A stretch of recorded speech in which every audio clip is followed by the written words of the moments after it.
So the big question is this: how do small businesses like yours, who feel like you're doing all the right things and going to all the right events, reach the federal buyer in a way that helps you win more contracts? That is the question, and this is the place to get your answers.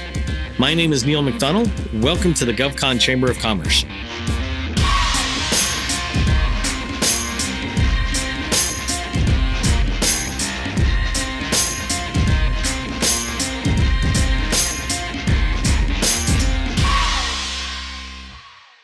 Okay, let's get started. In this learning series, I'll be helping you understand the Navy and providing guidance on how you can do your homework. This series is designed for those small businesses already making revenue, not those of you just starting off. While I think it'll be helpful for anyone to watch this series, if you aren't making profitable revenue, then you'd be better off watching videos designed to help you get into the federal government sector and start making a living revenue.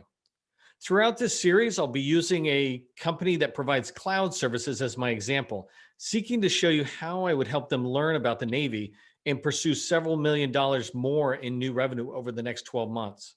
My guidance will work the same whether you're a different type of service company, like a janitorial company or in the construction field, or perhaps selling products. In Navy 101 org chart, I introduced you to the Navy's organization from a high level. Today in Navy 201 shortlisting, I'll walk you through the process I use to quickly eliminate Navy commands that don't fit with what I sell. You, me, and all other small businesses have limited resources, people, and time to perform business development. This shortlist process allows us to quickly eliminate potential customers that really aren't a fit for us. This is just the first step, but it's vital to know who not to talk to as much as it is to who to talk to when selling to the federal government. Let's go ahead and get started with our Navy 201 session. First, though, this content's brought to you by the GovCon Chamber of Commerce, the only organization dedicated to the success of all small businesses in the federal space, with members from Guam to the U.S. Virgin Islands and every single state in between. Each year, roughly $125 billion is awarded to small businesses as prime contractors. Our vision is to double that number by helping small businesses truly understand the process for success. Small businesses are the backbone of America. By helping you succeed further in government contracting, we'll be strengthening American communities together. My name is Neil McDonnell, and I've been where you are now. I've been a small business owner for 20 years, building 2 successful firms selling to the federal government. I've won subcontracts with small and large prime contractors. I've won prime contracts with defense and civilian agencies. I've done things right, and I've gotten things wrong. The one thing missing, though, for me then and you now, is an easy-to-follow process that'll lead to predictable success. That's my commitment to you. I'll provide the process. If you accept responsibility and don't blame others, you'll find you have the control to shape your future. In my Navy 101 session, I went over the Navy's org chart from a high level and from just one perspective, showing commands grouped as operational or administrative. In this session, I want to show you how I reduce this list of 38 commands, eliminating ones that clearly aren't a fit for me. And I'll share with you the reasons why each is eliminated. Keep in mind, I'll be doing this based on an example company that provides cloud services to the federal government. The first thing to keep in mind when doing this exercise is that we're just trying to rapidly reduce the list. If I have any doubt, that command will stay on until I can do further research. Okay, let me go ahead and get started with an easy reason for eliminating commands off this list. Geography. If they're not between Canada and Mexico, they're off my list. Serving the need of the Navy in Alaska, Hawaii, or other non-continental United States areas requires additional management levels that I'm not interested in dealing with today. Naval Forces Central Command is based out of Bahrain, so they're out. Naval Forces are based in Hawaii, the Pacific Fleet actually, big as they are, they're out. Naval Forces Europe and Africa is out of Naples, Italy, so they're out of my list. Okay, that was shortlisting based on location. Now we'll do another quick round based on each command's primary mission against cloud services for my example company. If it doesn't look like they touch cloud, they're off my list. Now here, I have to be disciplined since I can rationalize that everyone would touch cloud one way or another. I'll come back and sell to them once I'm in the agency. But for now, who I'm really looking for are the commands who would have control over cloud related products and services. So that means Fleet Forces Command and Naval Forces Southern Command are out because their primary purpose is to execute missions in the field.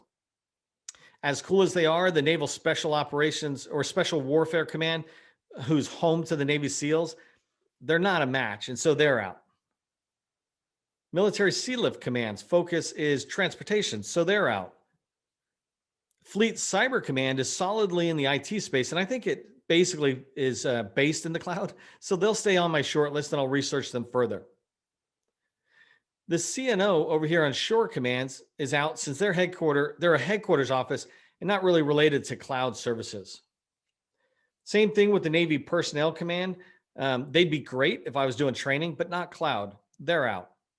The Bureau of Medicine and Surgery's focus is healthcare, so they're out. The Strategic Systems Program's focus is weapons, so they're out. The Naval Academy trains future officers, not clouds, so they're out. The Naval Education and Training Command develops new sailors, so they're out.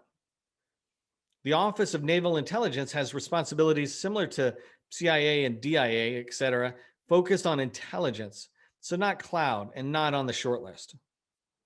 Naval Legal Services is focused on the law, so they're out too. The Navy Information Operations Command seems to focus on cryptology, so I'll drop them out. The Naval Observatory focuses on space and time. They too are out. Naval Safety Command develops leading indicators of risk and hazards, so not cloud and out. Navy Installations Command is primarily facility management. They're out. The Naval Aviation Warfighting Development Center is the center of excellence for naval aviation training and tactics development, not cloud. They're off the list. We can see by their names that the Commander Operational Test and Evaluation Force and Navy Meteorology Oceanography Command are not related to cloud services, so they're out.